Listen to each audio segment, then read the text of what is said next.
तक एक भी जीव मेरा यहाँ रहेगा मैं बराबर मौजूद रहूंगा। जब मेरे जगह सारे जीव चले जाएंगे मैं पीछे से जाऊंगा। कितना अच्छा अवसर आपको मिला, लेकिन आप समझ नहीं पाए। आपने समझकर जाकर सत्संग नहीं सुना। सत्संग जाके चेत के सुनो और भजन जाके करो, दोनों चीजें।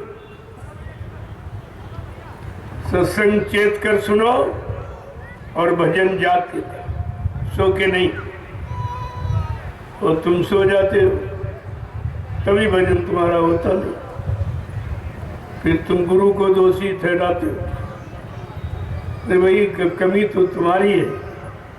जब कह दिया गया ये काम जाकर करो, जाकर करने से होगा, कभी आपको जाकर भजन करने का आदेश किया, लेकिन आप तो सो जाते हो। कभी तुम्हारा मन इधर कभी उधर बन जाता, भजन करने के लिए तैयार नहीं होता। पहले इसको तैयार करो, भजन के काबिल बनाओ। 3 तरीके बताए महापुरुषों ने। सत्संग करो, सेवा करो, तब भजन करो। बिना सेवा के भजन नहीं होगा। और सेवा तुम करना नहीं चाहते हो, देना नहीं चाहते, तो भजन कैसे हो? पहले समझ लो कि भजन कैसे होता है और आपसे क्यों नहीं होता। दोनों बातें समझ तो आसान हो जाएगा। कोई कठिन नहीं है, केवल वचनों को मान लो, विश्वास कर लो। गुरु पर पूरा विश्वास जिसको हो जाएगा, और स्वप्न में भी गुरु के प्रति कोई शंका, कोई संदेह, भूल भ्रम ना हो, ऐसा जीव कभी गुरु से विमुख नहीं हो सकता, गुरु की दया से कभी वंचित नहीं हो सकता। ऐसे जीव पर गुरु की पूरी दया होती है। अभी आपको उसी दया पाने के काबिल बनाया जाए। जब तक सत्संग नहीं सुनोगे तुम्हारे अंदर भाव नहीं बनेगा, बिना भाव के भक्ति नहीं होगी, बिना भक्ति के शक्ति नहीं होगी, और बिना शक्ति के मुक्ति नहीं मिलेगी। ये सब चीजें आपको ध्यान में रखनी चाहिए। तो आपको तो अभी सत्संग मिला नहीं, अब सत्संग सुनाने की तैयारी की जाए। धीरे धीरे धीरे धीरे आपको सत्संग सुनने के लायक बना दिया। अगर सत्संग में पड़े रहोगे तो इधर उधर भाग के चले गए तो फिर हमेशा के लिए चले जाओ। बहुत से जीव चले गए बेचारे, उनको यही नहीं होश है कि हम किस काम के लिए आए और किस काम में लग गए। हमें सतगुरु दरबार में ठहरना चाहिए था और चले गए काल के दरबार। उन्हें बेचारों को क्या मिलेगा? जो नहीं आए वो तो पछताएंगे, और जो आके चले गए वो रोएंगे। उनको रोना पड़ेगा। वो समय आ रहा है, जब उस समय को देखेंगे तब रोएंगे कि हमने बड़ी गलती की, बड़ी भूल की। दर पर पहुंचा और पहुंच के दर पर रुक नहीं पाए, दरबार में ठहर नहीं पाए, गुरु वचनों को समझ नहीं पाए, उनके आदेश उनका पालन कर नहीं पाए, इसलिए उनको रोना पड़ेगा।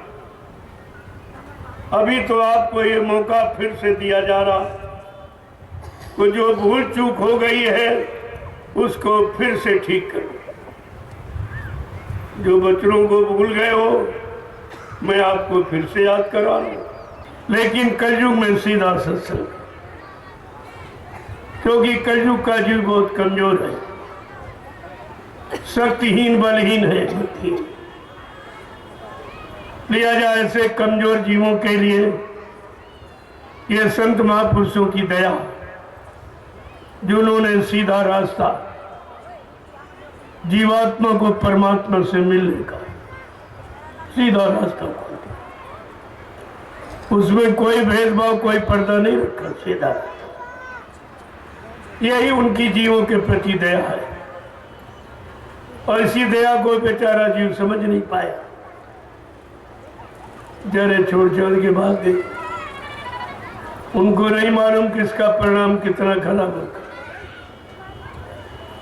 कि तुमको रोना पड़ेगा और तुम्हारी कोई सुनने वाला नहीं, फिर तुम्हें कोई माफ करने वाला भी नहीं। ये माफी का अभियान है जो चल रहा है।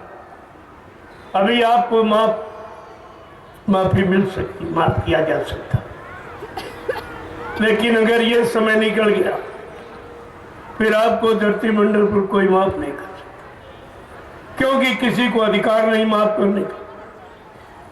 जब रामकृष्ण को अधिकार नहीं, जिनको भगवान कहते हो आप, तो अन्य लोगों की बात तो छोड़ ही दीजिए आप। लेकिन आज ये मौका मिला है। आज कलयुग का जीव कितना बड़ा भाग्यशाली है, जिसके पास कोई जप नहीं, कोई तप नहीं, कोई साधन, कोई नियम, कोई संयम, कुछ। लेकिन लाभ कितना बड़ा है, वो है संतों की दया। उनकी दया से लाभ है।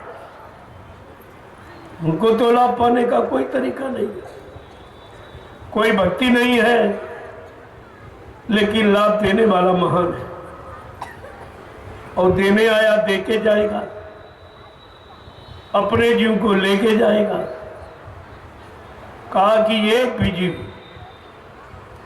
जब तक एक भी जीव मेरा यहां रहेगा, मैं बराबर मौजूद रहूंगा। जब मेरे जगह सारे जीव चले जाएंगे, मैं पीछे से जाऊंगा। गुरु नानक देव जी महाराज जब सब जीवों को भेज दिया, एक जीव छूट गया, एक जीव छूट गया बेचारा। वो कोई प्रमाण रखने के लिए, वो दया का भाव बताने के लिए ऐसा करते हैं, और वो बेचारा संसारियों में चला गया। जब गुरु नानक देव जी महाराज सब तो लोग पहुंचे, जब गणना गिनती की तो एक जीव कम निकला। अरे भाई, मेरा तो एक जीव रह गया। एक जीव के लिए फिर आना पड़ा। कितनी बड़ी हमदर्दी अपने जीव के प्रति होती, जिसको नामदान देते। लेकिन आप उनकी दया कीमत को नहीं समझते। फिर आना पड़ा, और वो संसारियों में जा चुका था। गुरु नानक देव जी महाराज ने कहा, भाई चलिए, कल कहाँ? कल अपने घर, मैंने तुमको नामदान दिया।